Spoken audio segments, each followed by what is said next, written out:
How do we know that the New Testament has been corrupted over time? Today we'll show you a simple example. The first book of the New Testament is generally referred to as the Gospel of Matthew. This, however, has not always been the case. The earliest manuscript evidence of this gospel has no name or title given to it. In fact, the original title of this gospel didn't refer to itself as a gospel at all. The real title of the Gospel of Matthew was actually the first line of the document, which when read says, "The Book of the Genealogy of Jesus Christ." That's it. No mention of it being a gospel, no mention of any Matthew being an author. 100 years later, in the 4th century CE, a later anonymous editor added a title to an already published manuscript of the New Testament. They went to each of the first 4 books of the New Testament and added a title to the start of each book.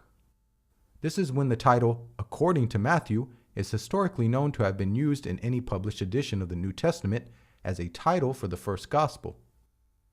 Here we see the identification of the author in a published edition for the first time.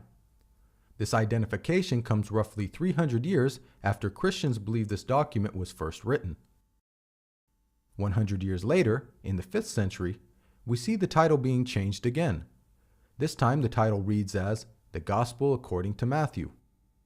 400 years later in the 9th century, we see the final change as we know it today.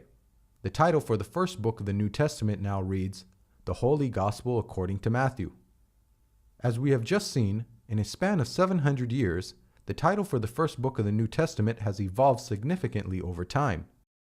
This table simplifies things quite a bit.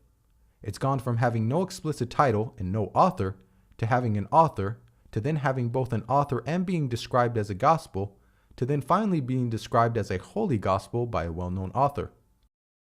And this is just the first line of the New Testament. Can you imagine how many more changes were made?